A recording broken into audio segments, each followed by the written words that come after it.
Hello friends, welcome back to my YouTube channel EHS study point by SK। आज हम बात करेंगे rigging and lifting interview question and answer part 6 में, जिसमें इसमें भी बहुत सारे क्वेश्चन इंपॉर्टेंट क्वेश्चन को लिया गया है और एक क्वेश्चन है जो इंटरव्यू के दौरान पूछे जाते हैं। तो चलिए स्टार्ट करते हैं। वो कौन सा क्वेश्चन है? पहला क्वेश्चन आपसे पूछा जा सकता है कि what is the principle of stability of crane. Crane को स्टेबल करने का प्रिंसिपल क्या है? तो क्रेन को स्टेबल करने का बस यही प्रिंसिपल है जो नीचे देख रहे हैं। W1 into L1 plus W2 into L2 is greater than और इक्वल W3 इंटू L3। अगर ए ऐसे मिलता है तो इसका मतलब क्रेन स्टेबल है, अदरवाइज स्टेबल नहीं है। तो इसमें अब देखेंगे कि W1 क्या है, L1 क्या है, W2 क्या है, L3 क्या है। तो सबसे पहले देखते हैं W1 क्या है। W1 weight of counter wait. W1 जो है काउंटर वेट का वेट है। W2 जब क्रेन का असेंबली है, W2 क्रेन का असेंबली है, और W3 है जो लोड का वेट है। ठीक है। अब L1 देखेंगे तो L1 क्या है? ये जो काउंटर वेट है उसका सेंटर पार्ट से लेकर के यहाँ तक का ट्रिपिंग एक्सेस तक का जो इसका पॉइंट है यानी कि A, इसके बीच का डिस्टेंस है।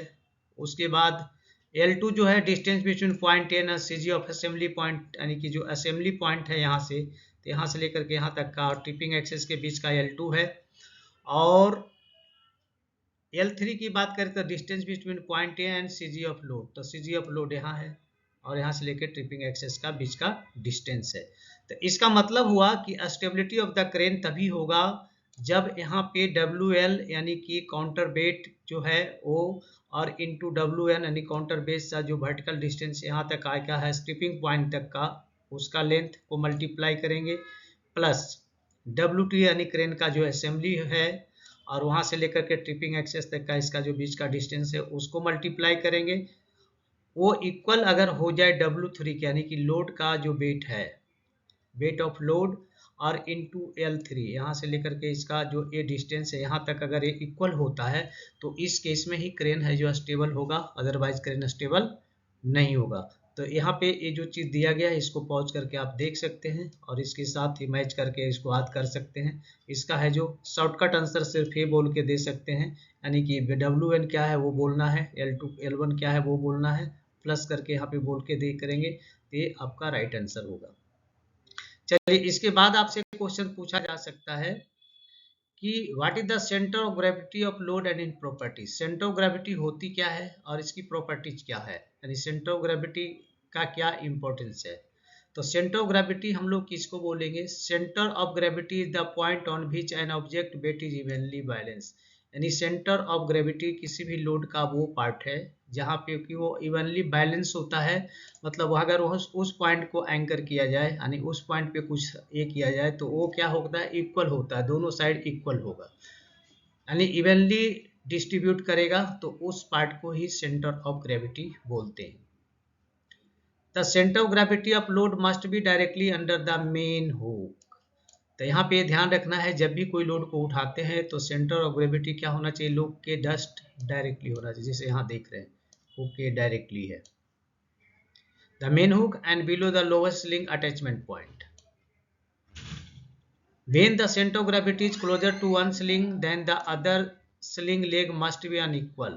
तो यहाँ पे एक चीज देखने की जरूरत है कि अगर कह रहा है कि सेंटर ऑफ ग्रेविटी से अगर एक स्लिंग है जो नजदीक है तो इसका मतलब है कि दूसरा स्लिंग उससे जरूर दूर रहेगा, या दूसरा स्लिंग सेंटर ऑफ ग्रेविटी से अगर दूर है तो क्लियर है कि एक स्लिंग जो है उसके नजदीक जरूर रहेगा। ये डिपेंड्स करता है लोड के, it means their angle and loads will be unequal, यानी उसका एंगल और लोड इक्वल यहाँ पे नहीं होगा। To make a stable lift hook block of the crane must be directly above the CG। Stable lift अगर करना है तो यहाँ पे ध्यान रखना है कि जब भी को उसको हुक करना है तो सेंटर ऑफ ग्रेविटी के ऊपर से, जैसे यहाँ पे देख रहे हैं ये सही है, इस तरह से करना है। When rigging is not correct, lift load tilt and tension will be sharply increase on one sling and then decrease on other। तो यहाँ पे जरूर है अगर रिगिंग सही नहीं किया गया है, मतलब उसको गलत ढंग से अटैच किया गया है, तो उस केस में एक स्लिंग पे टेंशन ज़्यादा आएगा, बहुत ज़्यादा आएगा, जबकि दूसरे पे वहाँ पे टेंशन कम आएगा। तो इस केस में क्या हो सकता है, अगर एक सीलिंग पे ज़्यादा लोड आ गया तो सीलिंग टूट जाएगा, बाद में फिर दूसरा भी सीलिंग टूट सकता है। To take the load balance apply trial lift before final lift. तो कोई भी लिफ्ट उठाने के पहले हम उसको कुछ इंच ऊपर उठा लेते हैं और उसको चेक करते हैं कि स्टेबल है कि नहीं है। तो ये जो प्रक्रिया अपनाते हैं उस प्रक्रिया को हम लोग ट्रायल लिफ्ट के नाम से जानते हैं। चलिए अब देखते हैं कि what are the CG effect on load. CG का इफेक्ट लोड पे क्या होता है। तो यहाँ पे देख रहे हैं, इस पिक्चर में यहाँ पे देखेंगे, यहाँ सीजी है और दोनों पिक्चर देख रहे हैं, ये भी सीजी है। एक को सही बताया जा रहा है जबकि दूसरे को गलत बताया जा रहा है। इसका रीजन क्या है, क्योंकि यहाँ बताया गया है कि सेंटर ऑफ ग्रेविटी जहाँ होता है तो स्लिंग उसके ऊपर करना चाहिए और स्लिंग का एक दूसरे के साथ अटैचमेंट यहाँ इसके साथ सेंटर ऑफ डायरेक्ट होना चाहिए। जबकि यहाँ पे देख रहे हैं, यहाँ पे ए तो है लेकिन स्लिंग कहाँ नीचे किया है, यहाँ पे किया है। तो जैसे उठाएगा तो यहाँ लोड सीजी यहाँ है तो इधर लोड ज़्यादा है, यहीं से इवेंटली इवेलुएट होता है। तो ए क्या होगा, सीधा नीचे नीचे की ओर टिप करेगा जो कि अनसेफ है।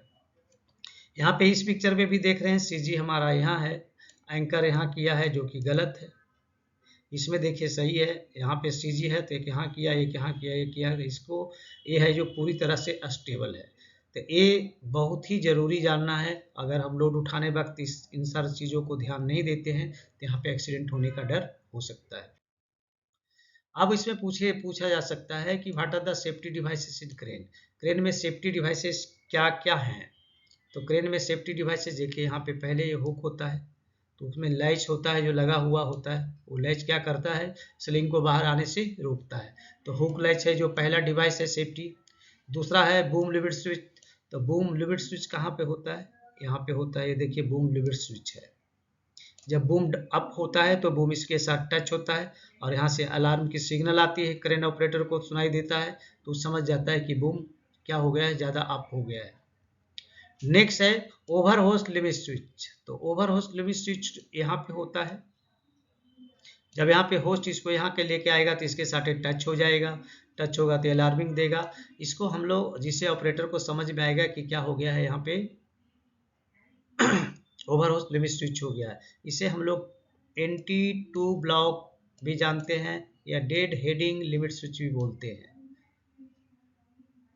इसके बाद बूम एंगल इंडिकेटर। तो बूम एंगल इंडिकेटर यहाँ पे रहता है, ये बूम एंगल इंडिकेटर। जैसे जैसे बूम अप और डाउन होगा यहाँ पे एंगल चेंज होगा। वो ऑटोमेटिक यहाँ पे मेटल का बना हुआ रहता है जो इसके बूम जैसे जैसे उसी के साथ अटैच रहता है। तो जैसे जैसे बूम और अप और डाउन होगा वैसे वैसे इसके एंगल भी चेंज होते रहेंगे।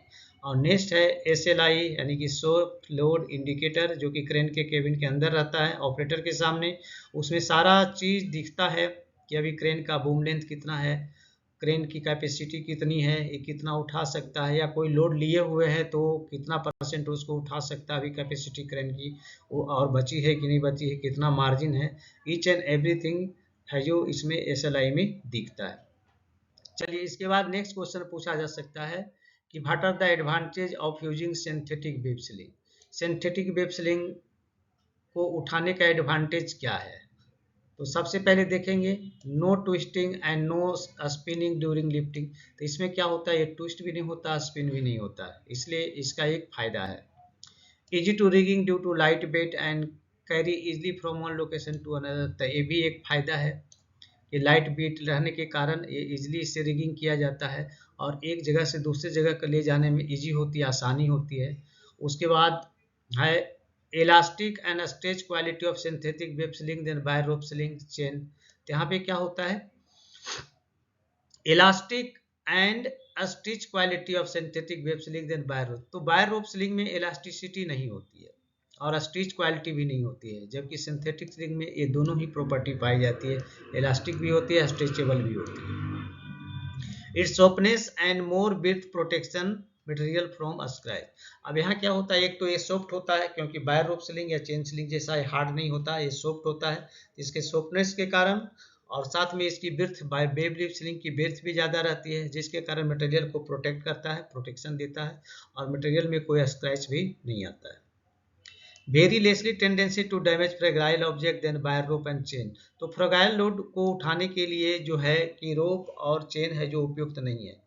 तो उसको उठाने के लिए अक्सरहा है जो कि इस्तेमाल इसी, जैसे कोई फाइबर का मटेरियल, फाइबर कुछ आया है उसको उठाना है, तो वहाँ पे अगर हम चेन स्लिंग का इस्तेमाल करते हैं या वायर रोप स्लिंग का इस्तेमाल करता है तो उसको डैमेज कर सकता है। लेकिन अगर फ्लाई इसके साथ अगर उठाते हैं आप सिंथेटिक वेब स्लिंग के साथ, तो फाइबर मटेरियल को भी डैमेज नहीं करेगा। नॉन स्पार्किंग नेचर दस can be use safely in explosive atmosphere. तो ये क्या होता है, नॉन स्पार्किंग नेचर का होता है, इससे स्पार्क भी नहीं होते हैं, तो वो ऐसी जगह पे भी इस्तेमाल किया जा सकता है जहाँ पे कि एक्सप्लोसिव एटमॉस्फेयर हो। चलिए इसके बाद आपसे क्वेश्चन पूछा जा सकता है कि what are the advantage and disadvantage alloy chain sling. तो चेन स्लिंग का तो इस्तेमाल किया ही जाता है, तो उसको पूछ देगा, क्वेश्चन कर सकता है कि इसका एडवांटेज क्या है चेन स्लिंग का और डिसएडवांटेज क्या है चेन स्लिंग का। तो सबसे पहले एडवांटेज देखेंगे, ये फ्लेक्सिबल होता है, उसके बाद ईजी टू इंस्पेक्ट, इसको इंस्पेक्ट करना ईजी है। It can be also use at the high temperature, high temperature पे यूज कर सकते हैं क्योंकि ये मेटल का बना हुआ है। कंप्लीटली रिपेयरेबल होता है, अगर इसमें कोई कुछ क्रैक आ गया लिंक में तो उसको है जो रिपेयर किया जा सकता है। मिनिमम इलोंगेशन इसमें होता है और कोरोजन रेसिस्टेंट होता है। ये ऐसे मटेरियल से बनाए जाते हैं जिससे इसमें कोरोजन नहीं होता है, यानी नॉर्मल एटमॉस्फेयर में प्रॉब्लम नहीं है, लेकिन इसको जानबूझ के अगर पानी में रखा जाए तो फिर खराब हो जाएगा। ड्यूरेबल होता है, माने अच्छा दिन चलेगा।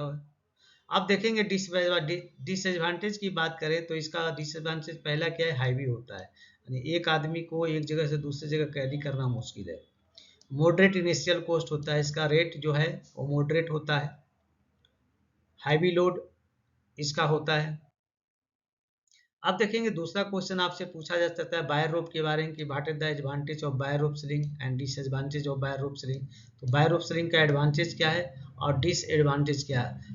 तो एडवांटेज इसका है लो इनिशियल कॉस्ट, इसका कॉस्ट थोड़ा कम होता है। Lighter weight then alloy chain, यानी एलॉय चेन का मतलब चेन स्लिंग हम इस्तेमाल करते हैं उससे थोड़ा लाइट रहेगा, तो एक फायदा ये भी है। और इसका डिसएडवांटेज की अगर बात करें तो low strength to the weight ratio, इसका स्ट्रेंथ कम होता है वेट रेशियो के आधार पे। डिफिकल्ट टू इंस्पेक्ट, इसको इंस्पेक्ट करने में थोड़ी दिक्कत होती है, प्रॉब्लम होती है।